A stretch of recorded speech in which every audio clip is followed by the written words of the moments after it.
Merhabalar, ben Huri. Huri Metek Mutfak'ta kanalıma mutfağıma hoş geldiniz. Şifalı bir çorba tarifi ile geldim. Tarifimize hiç bekletmeden hemen başlayalım. 1 adet kuru soğanı yemeklik olacak şekilde doğruyorum.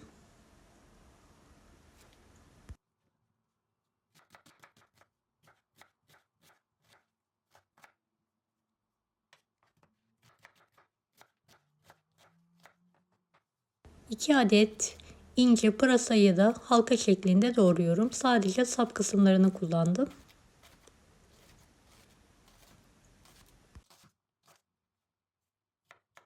2 adet patates,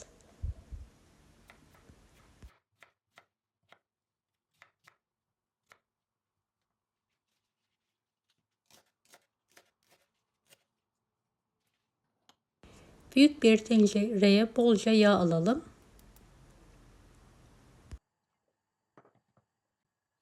Soğanları içine alarak kokusu çıkana kadar kavuralım.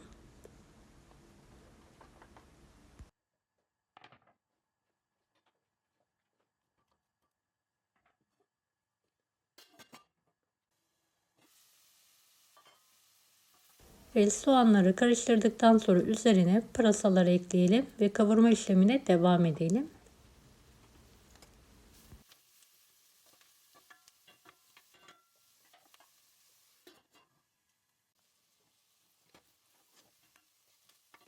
Pırasa da kavrulduktan sonra patatesleri ekleyelim.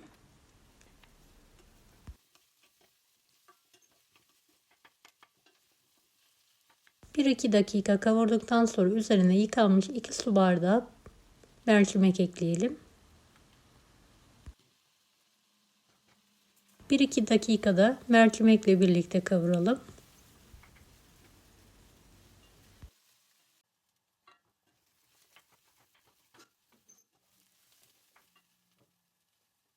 Üzerine geçecek kadar su ile dolduralım. Et suyu veya tavuk suyu varsa kullanabilirsiniz.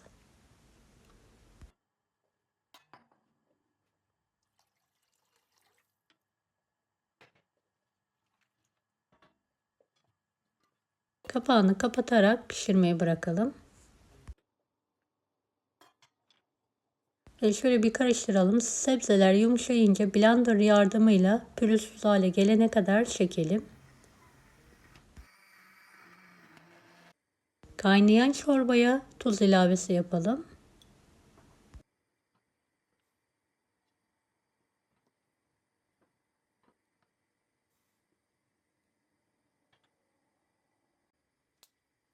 Küçük bir tavada yağ erittikten sonra üzerine kırmızı pul biber ekleyelim ve yakalım.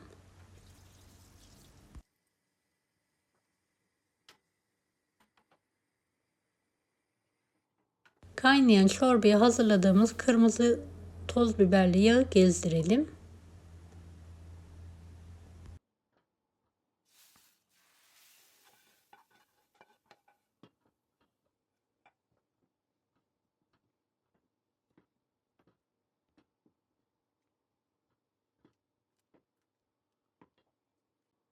Dilerseniz kuru nane de ekleyebilirsiniz.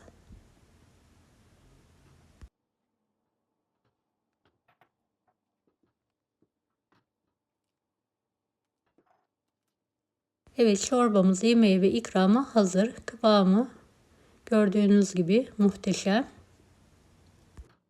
Deneyecek olanlara şimdiden kolaylıklar dilerim. Kanalıma ücretsiz abone olmayı unutmayın. Bir dahaki videolarda görüşmek üzere. Allah'a emanet olun. Hoşça kalın.